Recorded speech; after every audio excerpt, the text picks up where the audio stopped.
দুটাতে তফাৎ হয়ে যাবে। আমি তফাৎটা আজকে দেখাইতে আসিনি। আমরা হলাম মুমিন মুসলমান। আল্লাহ তাবারাক ওয়া তাআলা বলছেন, দুনিয়ার মানুষ আমি মুমিনের কাছ থেকে কিনে নিয়েছি কি? ওয়ার নফস মানে জান, আর ওয়ার মাল। এবার আল্লাহ বলছেন যে আমি মুমিনের কাছ থেকে, মানুষের কাছ থেকে জান এবং মাল কিনে নিয়েছি। ওয়াকে বদলাতে কি দিয়েছি? জান্নাত দিয়েছি। বিআন্না লাহুমুল জান্নাহ। মুমিনকে কি দিয়েছি? জান্নাত। আপনি এক কাঠা জমিন খরিদ করবেন, মনে করেন এক কাঠা জমিন কিনবেন আপনি। জমিনের টাকা পেড করার পর না আপনাকে রেজিস্ট্রি দিবে? হানা বলেন, একটু কথা বলেন ভাই। জমিনের টাকা গোটাই দিয়ে দিবেন, তাহলে না আপনাকে রেজিস্ট্রি দিবে? তো আপনি দোকান চলে গেলেন, এ ভাই আমাকে 10 টাকার চিনি দাও। আপনি টাকা দিলেন, আপনাকে চিনি দিয়ে দিলে, তো কিছু দিবেন, তাহলে কিছু আপনাকে দোকানদার দিবে নাকি? হানা বলেন নাকি ভাই? তো আল্লাহ তাবারাক ওয়া তাআলা বলছেন, বান্দা আমি তোমার জান এবং মাল, শুধু পুরুষ নয়, নর কিংবা নারী, আল্লাহ বলছেন মুমিন কিংবা মুমিনার কাছ থেকে আমি জান এবং মাল কিনে নিয়েছি, আর তাকে বদলাতে কি দিয়েছি? কি দিয়েছি? জোরে বলেন, জান্নাত। আল্লাহ বলছেন বদলাতে কি দিয়েছি? আজকে যত লোক আমরা বসে আছি, জান্নাত যাওয়ার জন্য কিংবা জাহান্নামে যাওয়ার জন্য? কথা বলেন, জান্নাত যাওয়ার জন্য না জাহান্নামে যাওয়ার জন্য? জান্নাতে যাওয়ার জন্য। আহা, তাইলে বোঝা গেল এই জান আমার বিক্রি হয়ে গেছে, আমার কাছে যে মাল আছে মাল বিক্রি হয়ে গেছে, আর আল্লাহ আমাকে আপনাকে কি দিয়েছেন? জান্নাত দিয়েছেন। তা আমার কাছে যে জান, যতদিন আমি বেঁচে আছি, এই বডি, এই হাত, এই পা, কার কথা মানবে? কার কথা মানবে ভাই? আরো জোরে বলেন, কার কথা মানবে? আল্লাহর কথা।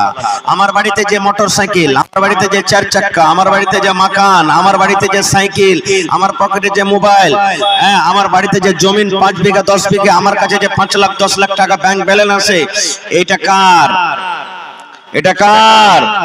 জোরে বলেন, কার এটা? আল্লাহ। এটা আমার নয়, আমার নয়। বলবেন হাজি মাওলানা এটা আমারই তো। কেমন করে আপনার হলো? আপনার কাছে যে জমিন আছে, মনে করেন 2 বিঘা 1 কাঠা 5 কাঠা জমিন আছে, এই জমিনটা আপনি কিনেছেন না আপনার আব্বা কিনেছিলেন? জোরে বলেন, কে কিনেছিলেন? আব্বা কিনেছিলেন। আব্বা দুনিয়া থেকে যেমনই চলে গেল, আপনি ভাগযোগ করে নিয়ে এলেন। তা আপনার আব্বা জমিন কিনেছেন আর আপনি ভাগ করে নিয়ে এলেন, তো কই আপনার আব্বার হলো? এবার আপনার আব্বা কার কাছ থেকে পেয়েছেন? আপনার দাদুর কাছ থেকে পেয়েছেন। আপনার দাদু যেমনই দুনিয়া থেকে চলে গেছেন, আপনার আব্বা ভাগ করে নিয়ে এলেন, তো ওইটা আপনার আব্বারও তো হলো না। আপনার কাছে যেটা জমিন আছে, বাপের দেওয়া হোক বা নিজে কিনেছেন, আপনার মরে যাওয়ার পর ভাগ কে করবে? কে করবে বলেন? কথা বলেন না যে ভাই, কে করবে? আপনার ছেলে বেটা বেটিরা না করবে? তো এটা আপনারও তো হলো না তো। এই সিলসিলা চলে আসছে ভাই আমার। তাহলে জান মাল আল্লাহ কিনেছেন, বদলাতে জান্নাত দিয়েছেন। বলবেন কেমন কথা যে মাওলানা, এটা আমরা বুঝতে পারলাম না। আহা ভাইরে, কোরআনের প্রতি মহব্বত, কোরআনের প্রতি ভালোবাসা, এই দেহু মন প্রাণকে আপনি আল্লাহ তাবারাক ওয়া তাআলা রাহে সঁপে দিয়েছেন বলে এত ঠান্ডাতে জালসা শুনতে এসেছেন, না হলে এখন তো ল্যাপের তল থেকে বার হইবার মন হয় না, নাকি ভাই? হয়েছে কি? এখন তো চাইছে মনটা এত ঠান্ডাতে জালসাকে শুনতে যাবো, রে ল্যাপের ভিতরে ঢুকে থাকবো। জি না ভাই আমার, শুধু আমরা নয়, আল্লাহর নবীর জামানাতে সাহাবায়ে কেরামেরাও নিজের মাল জানকে সঁপে দিয়েছিলেন। একটা দুটা উদাহরণ দেব, কারণ সময় খুব কম। ভাই আমার, আল্লাহর নবী সহিহ হাদিস একদিন বললেন সাহাবীদেরকে দান করো। ভালো করে শুনবেন, নবীজি বললেন দান করো। নিজের নিজের বাড়িতে চলে গেছেন সাহাবায়ে কেরাম। যেমন আজকে আপনারা এসেছেন জালসা শুনতে, যে কিছু শুনবো, হাদিসের কথা শুনবো, কোরআনের কথা শুনবো, কিছু দান করব। আল্লাহ রাসূল একদিন বললেন তোমরা দান করো, চলে গেলেন। যে যা পারলেন আল্লাহ রাসূলের সামনে হাজির করে দিলেন। কে টাকা, কে উট, কে গম, কে জও, কে কিশমিশ, যে যা পারলে দিয়ে দিলে। এইবারে ওই সাহাবীদের মধ্যে একজন সাহাবী ছিলেন কি হযরত ওমর রাদিয়াল্লাহু আনহু। পারলে শুরু করলেন যে আজ আমি আবু বকর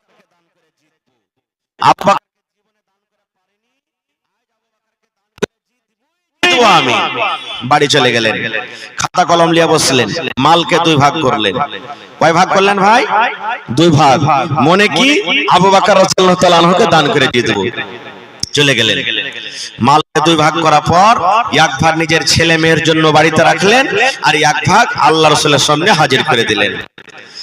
যে এবার হযরত আবু বকর রাদিয়াল্লাহু তাআলা আনহু বাড়িতে গেলেন। বাড়িতে যাওয়ার পর বিবিকে বলছেন কি, এরে আল্লাহর বান্দি, ও আমার ভালোবাসা বিবি, আল্লাহর নবী এলান করেছেন দান করতে হবে রে বিবি, দান করতে হবে আল্লাহর রাহি। মাল দিতে হবে, ওট দিতে হবে, ঘোড়া দিতে হবে, টাকা দিতে হবে, খাজর দিতে হবে, আল্লাহর রাহে দান করতে হবে। বিবি রে, আমি উমারকে দেখলাম বাড়ির তার যত মাল ছিল বিবি রে, মালকে দুই ভাগ করে এক ভাগ মাল আল্লাহর দরবারে হাজির করে দিয়েছেন। এবারে আমি আব্দুর রহমান কে দেখলাম বিবি রে, খাজর পর্যন্ত উনিও দান করে দিয়েছেন। আমি ওসমানকে দেখলাম, টাকা, সোনার দিনার দিরহাম, ওপর থেকে উট ঘোড়া যা পেরেছে উনিও দান করে দিয়েছেন। এরে আল্লাহর বান্দি, হযরত আবু বকর রাদিয়াল্লাহু তাআলা আনহু নিজের বিবিকে বলছেন, বিবি রে, আমার বাড়িতে কিছু কি নাই, আমিও দানে শরীক হব, আমিও দান করব।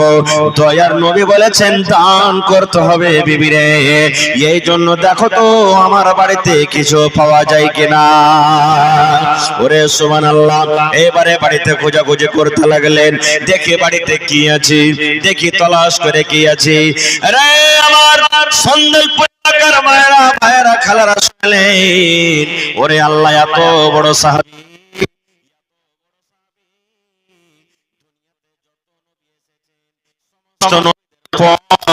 মান সম্মান আল্লাহ হযরত আবু বকর রাদিয়াল্লাহু তাআলা আনহুকে দিয়ে এত বড় সাহাবীর বাড়িতে দান করার জন্য বাড়িতে কম করিয়ে মানে 2.5 কিলো যাও কিংবা যাওয়ের আটা বাড়িতে আছে। নিজের ছেলে মেয়ের জন্য একসা যাও কিংবা যাওয়ের আটা বাড়িতে আছে। আজকে বলেন এই এলাকার যদি মানুষ, মুখিয়া, মেম্বার, সমিতি, সরপঞ্চ, জেলা পরিষদ আইসা যদি 100 টাকা দান করে, তো আপনারা তাকে খারাপ মনে করবেন না? করবেন না? বলবেন করবেন না? করবেন না? একটা খুব বড় ঠিকাদার যদি আইসা 10 টাকা দেয়, তো কি বলবেন? মাওলানা ঘুরিয়ে দেন, ঘুরিয়ে দেন, ঘুরিয়ে দেন, বলবেন কি বলবেন না? এত বড় সাহাবী, তার বাড়িতে বন্ধুরে মাত্র 1.5 কিলো মতন চাও কিংবা যাওয়ের আটা, লজ্জার কারণে, শরমের কারণে হযরত আবু বকর রাদিয়াল্লাহু তাআলা আনহু ওই 1.5 কিলো মালকে এরকম করে চাদরে ঢেকে নিলেন, এরকম ভাবে সুন্দর করে কম্বল দিয়ে কিংবা চাদর দিয়ে ঢেকে নিলেন। এবার যেতে যেতে যেতে যেতে যে জায়গাতে যে মজলিসে মাল রাখা আছে, কাউকে না জানিয়ে ওই নিজের মালটাকে ঢেরিতে রেখে দিলেন, যেন কেউ জানতে না পারে যে আবু বকর কি দিয়েছে মাল। ভাই মুসলমান, সমস্ত সাহাবীদের মাল যখন জমা হয়ে গেল, এবারে নবী বলছেন, হে উসমান কি দিয়েছো? এই দিয়েছি। এবার আব্দুর রহমান তুমি কি দিয়েছো? করতে করতে করতে নবী উমারকে বলছেন, উমার তুমি কি দিয়েছো? আল্লাহর নবী গো, আমি আপনার বন্ধু, আমি আপনার সাথী উমার, আমার বাড়িতে মালকে 2 ভাগ করেছে নবীজি। 2 ভাগ করে আমার ছেলে মেয়ের জন্য 1 ভাগ মাল আমি বাড়িতে রেখেছি, আর 1 ভাগ মাল আপনার সামনে আমি হাজির করে দিয়েছি।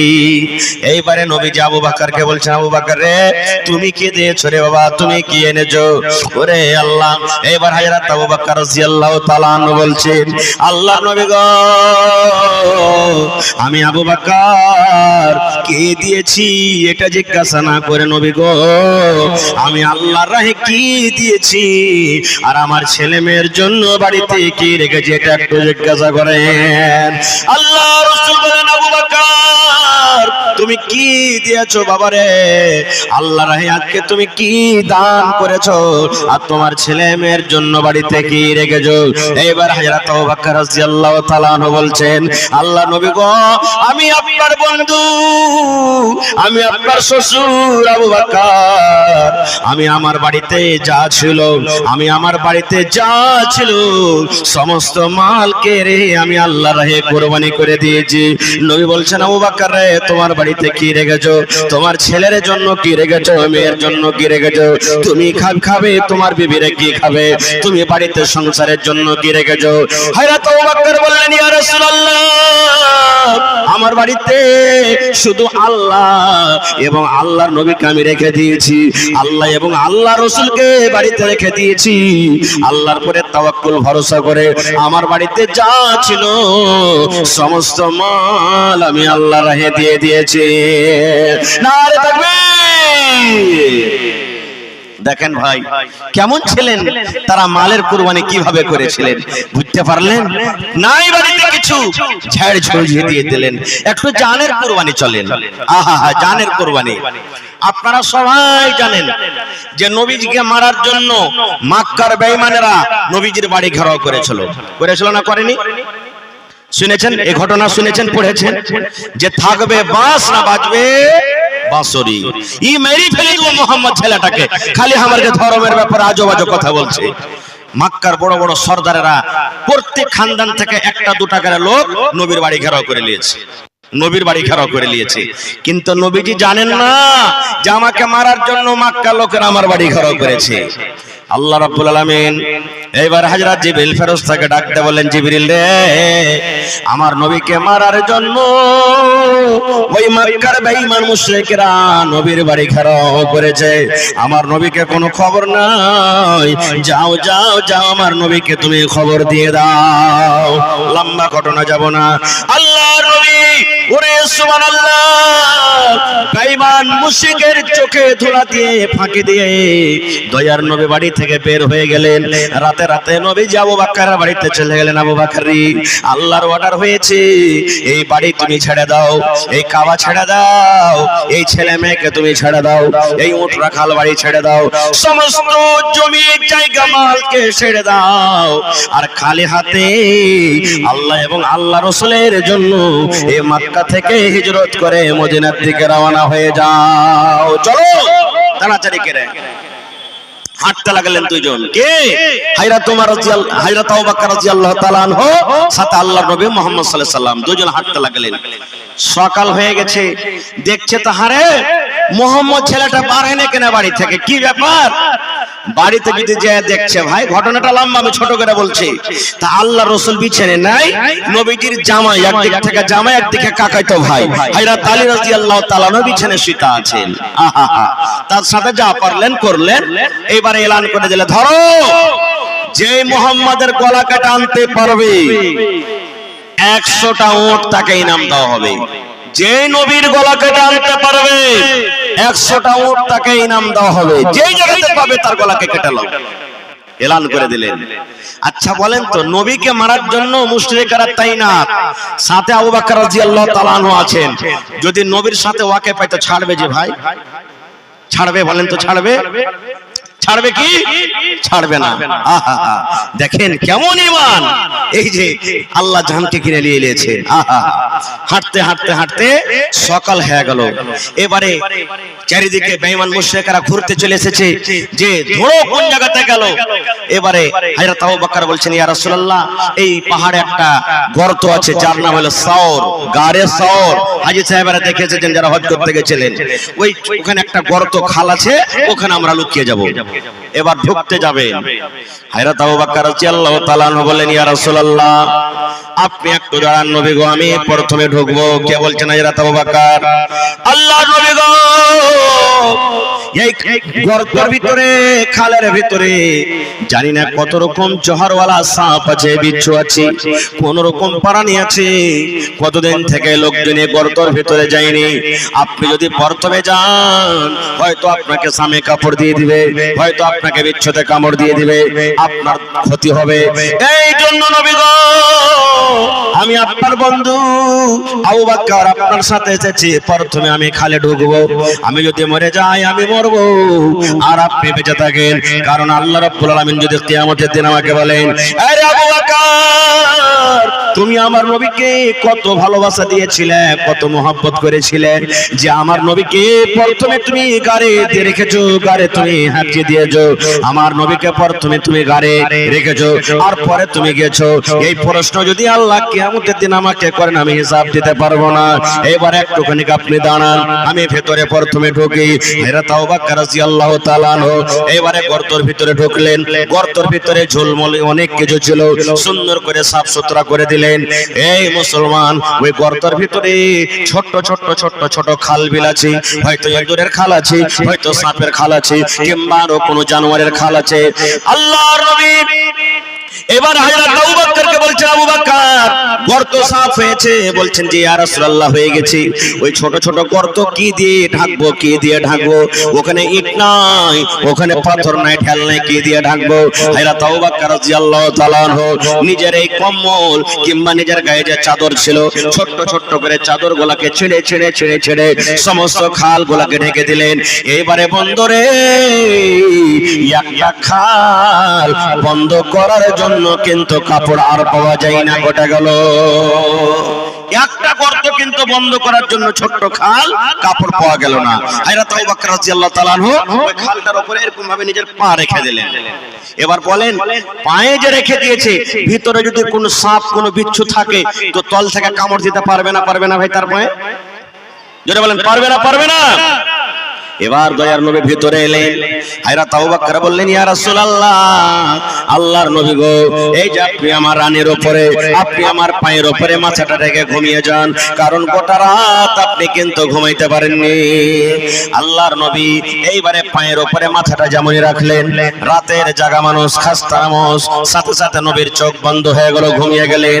আরে মুসলমান, ওই খালের ভিতরে একটা জাহারিলি কোন বিচ্ছু কিংবা সাপ ছিল।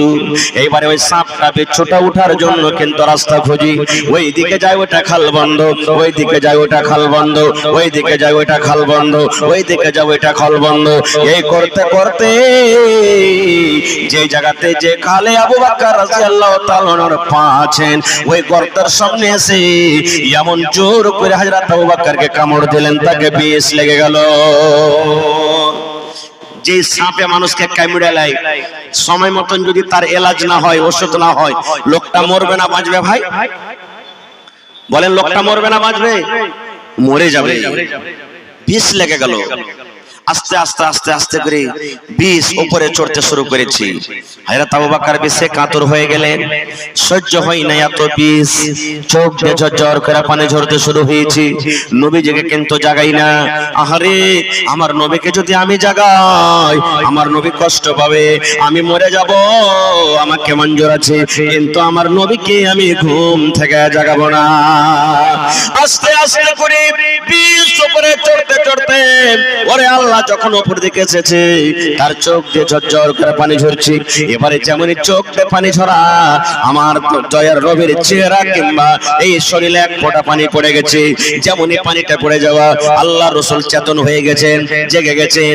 এবার জেগে যাওয়ার পর এবার বলছেন, আবু বকর কি ব্যাপার, তোমার চোখ দিয়ে কেন পানি ঝরে? বাবারে, তোমার ছেলে বলে মনে পড়েছে নাকি? তোমার বেটিরা বলে মনে পড়েছে নাকি? বিবি বাচ্চা বলে মনে পড়েছে নাকি? বাড়ি ঘর বলে মনে পড়েছে নাকি? কেন তুমি কাঁদছো? তোমার চোখ দিয়ে পানি। এবার আবু বকর বললেন, ইয়া রাসূলুল্লাহ, আল্লাহর নবী গো, আমার ছেলে মেয়ে বলে আমার ভয় হয়নি, মনে পড়েনি, বাড়ি ঘর বলে আমার মনে পড়েনি, তবে কেন কাঁদছো? বলছেন, আল্লাহর নবী গো, এই যে আমি খালটাতে পা দিয়ে রেখেছিলাম, এই খালের ভিতরে এমনই একটা বিষাক্ত জানোয়ার আমার পায়ে কামড় দিয়েছে। ওই বিষটা আমার শরীরে চড়ে গেছে, আমি সহ্য করতে পারি না, যার কারণে আমাকে কষ্ট হয় আর আমার চোখ দিয়ে পানি ঝরে। এবারে নবী বললেন, আবু বকর, কেন তুমি আমাকে বলনি? আমাকে কেন তুমি আগে জানোনি? কেন তুমি এত কষ্ট করছো? বলছে, আল্লাহর রাসূল, আপনার গোটা রাত জাগরণ হয়েছে, গোটা রাত আপনি ঘুমাইতে পাননি, সামান্য এক টুকার জন্য আপনার চোখটা বন্ধ হয়েছে। এবার আমি ভাবলাম এই সময়তে এই টাইমে আবার নবীকে জাগানো ঠিক হবে না, তাই আমি আপনাকে জাগাইনি। এইবারে নবীজি একটুখানি মুখ থেকে থুথু নিলেন, আর থুথু নেওয়ার পর যে জায়গাতে কামড় দিয়েছি, যেমন আমরা টিপনা লাগাই, মহলম লাগাই ঘায়ে, ওই মতো একটু থুথু নিয়ে ওই কামড় দেওয়া জায়গাতে যেমনই টিপনার মতন নিজের থুথু লাগিয়ে দিলেন, সাথে সাথে তার বেশ ভালো হয়ে গেল। নারে তাকবীর! ভাই মুসলমান, দেখেন ভাই কেমন মহব্বত ভালোবাসা। সাহাবায়ে কেরাম জানছিলেন এই জান মাল হলো আল্লাহর, এটা আমাদের হাতে নয়। আল্লাহ যেখানে ইচ্ছা করে সেখানে আমাদেরকে লাগাইতে হবে। ভাই মুসলমান, মাত্র একটা ঘটনা আপনাদের সামনে বলবো। জান মালটা সাহাবায়ে কেরাম কিভাবে নিজের সঁপে দিয়েছেন, কিভাবে সঁপেছেন, একটা ঘটনা। একটা লড়াই হয়েছিল আল্লাহ রাসূলের জামানাতে। ভালোভাবে শুনবেন ঘটনাটা। আল্লাহর নবীর জামানাতে একটা লড়াই, একটা যুদ্ধ হয়েছিল। যে লড়াইটার নাম হলো গাজওয়ায়ে উহুদ। গাজওয়ায়ে উহুদ, উহুদের লড়াই। উহুদ একটা পাহাড়ের নাম। পাহাড়ের পাঞ্জরে লড়াইটা হয়েছে, এই জন্য এটার নাম উহুদের যুদ্ধ, উহুদের লড়াই। নবীজি যুদ্ধ করতে যাবেন তার আগে এলান করে দিলেন, এ আমার সাহাবীরা শোনো, এই যুবক ভাই আপনাকে খাস করে বলছি। নবীজি বললেন, যার খাজুর পাকবো হয়ে আছে তোমরা লড়াই করতে যেও না। নবীজি বলছেন, যার খাজুর পেকে গেছে লড়াই করতে যেও না। যার উটনির বাচ্চা হয়েছে বা হবু হয়ে আছে লড়াই করতে যেও না। যে বুড়া লড়াই করতে যেও না। যার বিবির বাচ্চা হবু হয়ে আছে লড়াই করতে যেও না। যে নতুন বিবাহ করেছো, বিবির মুখ দেখতে পাওনি, ও কিন্তু লড়াই করতে যেও না। নবীজি কিছু খাস করে দিলেন, চলে গেলেন। সব সাহাবীর ঘটনা বলতে যাব না ভাই, না হলে ফজর হয়ে যাবে। ছোট্ট করে আমি বলছি, সাহাবীদের মধ্যে একজন সাহাবী, তার নাম হলো কি হযরত হানজালা রাদিয়াল্লাহু তাআলা আনহু। নতুন বিয়ে করে প্রথম বাসর রাত, বাসর ঘর প্রথম রাত বিবির কাছে আছে। বাসর ঘরটা কত সুখের রাত হয় জানতে পারছেন, যারকে বিয়ে শাদী হয়ে গেছে। হ্যাঁ, যেদিন প্রথম মোলাকাত বিবির সাথে হবে, প্রথম দেখা স্ত্রীর সাথে হবে, সেই রাতটা কত মজার রাত। গল্প করে করে করে করে 1 মিনিটের জন্য মনে হয় শুধবে না, ঘুমাবে না, আর মনে মনে কইবে, হ্যাঁ রে আজ 10 ঘন্টার কেন রাতটা হলো রে, শালা যদি 48 ঘন্টার রাতটা হতো তো খুব ভালো হতো। এই যে এত মজার রাত, এত ভালো ভালো রাত, ভালো গল্প, দুঃখের সুখের গল্প। কত আশাতে স্ত্রীটা ছিল, কত আশাতে পুরুষটা ছিল, দুজনের একসাথে দেখা হচ্ছে। ওর সাথে গল্প, ওর সাথে গল্প, কত খুশির রাত। এরকম সুবহানাল্লাহ বাসর ঘর কার? হযরত হানজালা রাদিয়াল্লাহু তাআলা আনহু বিবির কাছে আছে, লড়াই চলছে, উহুদের মাঠে যুদ্ধ চলছে। এক বেঈমান আমার নবীকে এমন জোর করে একটা তলোয়ারে আঘাত করেছে, নবীর মাথাতে যে হেলমেট ছিল লোহার, ওই লোহার হেলমেট পর্যন্ত নবীজির ভেঙে গেছে। এমন জোর করে আঘাত করেছে। খুব সাহাবায়ে কেরামের কোনে বিপদ কষ্ট, নবীজির জখম, নবীজি খুবই চিন্তিত। এলান হলো, যাও মদিনাতে তাড়াতাড়ি করে খবর করো যে যারাকে আমি বাড়িতে থাকতে বলেছিলাম ওরা যদি পারে তো তাড়াতাড়ি করে ময়দানে আসবে। একজন সাহাবী চলে গেলেন, গ্রামে এলান করছেন, কি রে আল্লাহর নবীর সাহাবীরা, কে তোমরা বাড়িতে আছো? নবীর আমার উহুদের লড়াতে রে, নবীর আমার দাঁত পর্যন্ত ভেঙে গেছে, নবীর আমার শরীরে জখম লেগেছে, নবীর আমার মাথার হেলমেট ভেঙে গেছে, নবীর শরীরে তীর তলোয়ারের আঘাত হয়েছে। যদি পারো রে তোমরা তাড়াতাড়ি করে ওই ময়দানের দিকে রওনা হয়ে যাও। এই কথাটা কার কানে গেল? ওই যে সাহাবী যে নতুন বিবিকে নিয়ে রাতের বেলাতে আনন্দিত করছেন, প্রথম বাসর ঘর, বিবির পাঞ্জরে ঘুমিয়ে আছেন। ওরে আল্লাহ, কত গল্প, কত বিবির সাথে কথা, তার কানে আওয়াজ এলো, আরে আমি নতুন বিবির পাঞ্জরে শুতে আছি, আর আমার নবী কষ্টতে ময়দানে আছি, আমার নবীকে কত তীর লেগেছে, তলোয়ার লেগেছে। ওরে আল্লাহ, আমি বিবির কাছে থাকবো না। যেমনই আওয়াজটা কানে শোনা, ধসমস করে বিছান থেকে উঠে গেলেন, কোনার দিকে ঘরের ভিতরে তলোয়ার রাখা ছিল। বন্ধুরে, তলোয়ারটা হাতে নিয়ে নিলেন। এবার তার নতুন বিবি মনে মনে বলছেন, আল্লাহ কি আমার অপরাধ হয়ে গেল, কি আমি ভুল করলাম আল্লাহ জি। আমার এই প্রথম বাসর ঘর, প্রথম রাতে আমার স্বামী তলোয়ার নিয়েছে, আমি কি ভুলটা করলাম। এবার একটু ভার দেখছেন ওই তার স্বামী আবার একটা জেরা মানে লোহার পিরন, যদি তীর তলোয়ার মারা হয় শরীরে লাগবে না, শরীরে হেফাজত করবে, ওকে জেরা বলা হয়। ওই লোহার পিরন, লোহার কামিজ, লোহার জেরা ওই নিজের পরনে পিন্দে নিলেন, হাতে তলোয়ার নিয়ে ঘরের ভেতর থেকে বের হয়েছেন। আর বিবিকে বলছেন, বিবি রে আজকে তোমার সাথে আমার প্রথম বাসর ঘর রে বিবি, আজকে তোমার সাথে আমার প্রথম ঘর, আজকে তোমার কাছে গোটা রাত আমি কাটাতে পেলাম না রে বিবি। আমি চললাম জিহাদের ময়দানে, আমি লড়াইয়ের ময়দানে চললাম, আল্লাহর নবীর ডাক হয়েছে, আল্লাহ নবীর এলান হয়েছে। বিবি রে এই যে আল্লাহ আমাকে দেহ দিয়েছেন, জান দিয়েছেন, হাত দিয়েছেন, পা দিয়েছেন, এটা আমার নয়, এটা হলো আল্লাহর জন্য আল্লাহ কিনেছেন। আর আল্লাহ এবং আল্লাহ রাসূল যেই কাজে কাজে লাগাবেন আমাকে সেখানে যেতে হবে। বিবি হাত খান ধরে বলছেন, স্বামী গো আমি মদিনার মধ্যে একটা কেমন মেয়ে ছেলে, তুমি এখন আমাকে জি ভরে দেখনি, আমি তোমাকে এখন জি ভরে দেখিনি, তোমার সাথে যেরকম একটা গল্প হয় এখনো ভালো মতন হয়নি। এই তো আমাদের কিছু সময় কাটলো, এই তো আমাদের প্রথম বাসর ঘর, হঠাৎ করে আপনি চলে যাবে। স্বামী গো একটুখানি আপনি দাঁড়ান, আর দুটা কথা আপনার সামনে আমি বলে নি, আর দুটা কথা আপনি আমার সামনে বললেন, একটুখানি দাঁড়ান, একটুখানি থামেন। বলছে বিবি রে না না না, আমি তোমার সাথে আর কথা বলতে পারবো না রে বিবি, যদি আমি স্বামী হিসাবে তোমার হকটা যদি আদায় করতে না পারি, যদি স্বামী হিসাবে আমার যদি কোনো ভুল হয়ে থাকে, আল্লাহর ওয়াস্তে তুমি আমাকে ক্ষমা করে দাও। রে আল্লাহর বান্দি ভালোবাসা বিবি, আমিও তোমাকে মাফ করে দিলাম, মাফ করে দিলাম বিবি রে, আমিও তোমাকে মাফ করে দিলাম, তুমিও আমাকে মাফ করে দাও। আমি চললাম চললাম, আমি লড়াইয়ের ময়দানে চললাম। এইবারে তার বিবি বলছেন, স্বামী গো আপনি যে আমার কাছে রাতটা থাকলেন, এই রাতে যে আপনি আমার সাথে হামবিস্তিরি করেছেন, আপনি আমার সাথে এই যে সহবাস করেছেন, তো সহবাস করার পর আপনার শরীরটা, আপনার বাড়িটা তো নাপাক হয়ে আছে, একটু দয়া করে গোসল করেলেন, গোসল করেন। কেন আপনি নাপাক হয়ে গেছেন, পাক পবিত্র হয়ে লড়াইয়ের ময়দানে যান। রে ভাই দেখেন কেমন ইমান, হায়রে সাহাবীদের ইমান। এইবার হযরত হানজালা বলছেন, বিবি রে তোমার কথা সত্য, আমি নাপাক হয়েছি, আমার পরে গোসল ফরজ হয়েছে, গোসল ফরজ হয়েছে বিবি রে, কিন্তু আমি যদি গোসল করতে যাই হয়তো সময় থেকে 5 মিনিট 10 মিনিট সময় লেগে যাবে। আর এই সময়টাতে আমি যদি না পৌঁছতে পারি, এই 10 মিনিট 15 মিনিট পিছনে যদি আমি পৌঁছে লড়াইয়ের ময়দানে, আর এই মধ্যখানে যদি আমার নবীর কিছু হয়ে যায়, আর আল্লাহ রাব্বুল আলামিন যদি আমাকে কিয়ামতের দিন বলেন, হানজালা রে নতুন বউ নিয়ে তুমি বাড়িতে ছিলে আর আমার নবী যুদ্ধের ময়দানে বিপদে, আমি এটা সহলে জবাব দিতে পারবো না।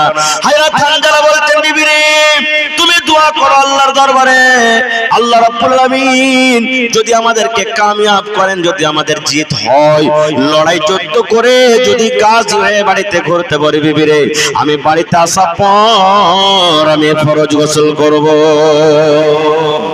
সুবহানাল্লাহ।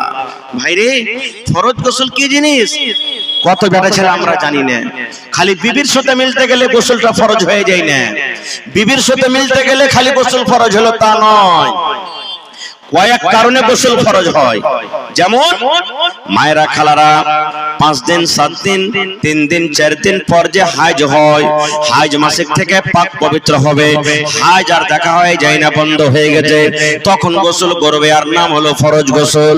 মা খালাদের বাচ্চা হয়েছে, এখন মায়েরা খালারা নামাজ পড়বেন, 10 দিন 15 দিন 20 দিন 40 দিন হয়ে গেল, এখন ফাইনাল গোসল করবেন, আর নাম হলো ফরজ গোসল। রাতের বেলাতে দিনের বেলাতে শুতে আছেন, হঠাৎ করে আপনার স্বপ্ন দোষ হয়ে গেল, ওরে আল্লাহ স্বপ্ন দোষ হয়ে গেল, নাইট ফল ডে ফল আপনার হয়ে গেল, দেখছেন কাপড়ে ভিজা হয়ে আছে, এইবারে এইটাও কিন্তু আপনার পরে গোসল ফরজ হয়ে যায়। শুধু বিবির সাথে মিলন করতে গেলে গোসল ফরজ হয় না, আপনার দিনে কিংবা রাতের বেলাতে যদি স্বপ্ন দোষ হয়ে যায় তারপরও আপনার পরে কিন্তু গোসল ফরজ হয়ে যায়। বলবেন হাজী মাওলানা মহিলারা অর্ঘ কি ফরজ গোসল করতে হবে? জি, অর্ঘ ফরজ গোসল করতে হবে। অর্ঘ স্বপ্ন দেখে? জি দেখে। আল্লাহ রাসূল একদিন বসে আছেন, আর আল্লাহ নবীর স্ত্রী মনে হয় উম্মে সালমা রাদিয়াল্লাহু তাআলা আনহা পঞ্জরে বসে আছেন, আর একটা মহিলা আল্লাহ রাসূলকে বলছেন, ইয়া রাসূলুল্লাহ, মায়ের লোকের যদি স্বপ্ন দোষ হয় তাহলে কি গোসল করবে? নবীকে প্রশ্ন করছেন আল্লাহ রাসূল, মহিলাদের যদি স্বপ্ন দোষ হয় তাহলে কি ওরা গোসল করবে? আল্লাহ রাসূল বলেন, হ্যাঁ, ইজারাতিল মা, যদি স্বপ্ন দেখা পর দেখছে কাপড়টা একটু ভিজে ভিজে লাগে, লুঙ্গিটা একটু ভিজে ভিজে লাগে, সায়াটা একটু ভিজে ভিজে লাগে, আল্লাহ রাসূল বললেন গোসল ফরজ হয়ে গেল রে, এইকে গোসল করতে হবে। ইয়ার নাম হলো গোসল ফরজ। এই সময়তে গোসল ফরজ হয়ে যায়, শুধু মিলনের পর গোসল কিন্তু ফরজ হয় না। আহারে, আজকে যদি আমি বলি, এই যুবক ভাইরা, আজকে আপনার 5টা ছেলে হয়ে গেল, 10 বছর বিয়ে হয়ে গেল, 50 বছর বিয়ে হয়ে গেল, 15 বছর বিয়ে হয়ে গেল, আরে আল্লাহর বান্দা, কেমন করে ফরজ গোসল করতে হয় দয়া করে তুমি একটু আমাকে তারিকাটা শিখিয়ে দাও। আমার মনে হয় এখানে হাজার হাজার মানুষের সংখ্যা আছে, আমার মনে হয় 10 জন, 20 জন, 50 জন মানুষ বলতে পারবে, তাছাড়া মানুষেরা কিন্তু ফেল হয়ে যাবে। আর শিখারও চেষ্টা করে না কেমন করে গোসল করতে হয় কোনদিন। আরো এটা আজকে আমার বিষয় নাই। এবারে বলছেন, বিবি রে, আমি চললাম লড়াইয়ের ময়দানে, আমি যদি লড়াই জিতি, গাজী হয়ে যদি বাড়িতে ঘুরতে পারি, গোসল করব। আমি চললাম, লড়াই করতে চলে গেলেন, যুদ্ধ করতে লাগলেন, যুদ্ধ করতে করতে করতে করতে সাহাবায়ে কেরাম শহীদ হয়েছেন, অন্য অন্য সাহাবীরা। ওই সাহাবীদের মধ্যে হযরত হানজালা রাদিয়াল্লাহু তাআলা আনহু দুনিয়া থেকে শহীদ হয়ে গেলেন, বিদায় হয়ে গেলেন। মদিনাতে খবর হয়ে গেল, কার বাপ মারা গেছে, কার ভাই মারা গেছে, কার ভাই মারা গেছে, কার স্বামী মারা গেছে, কার দাদু মারা গেছে, কার মামু মারা গেছে, কার চাচা মারা গেছে, কার নানা মারা গেছে। এই মদিনাতে খবর হয়ে গেল ৭৭ জন মুসলমানের কে শহীদ করে দেওয়া হয়েছে রে। ৭৭ জন মুসলমানকে শহীদ করা হয়েছে।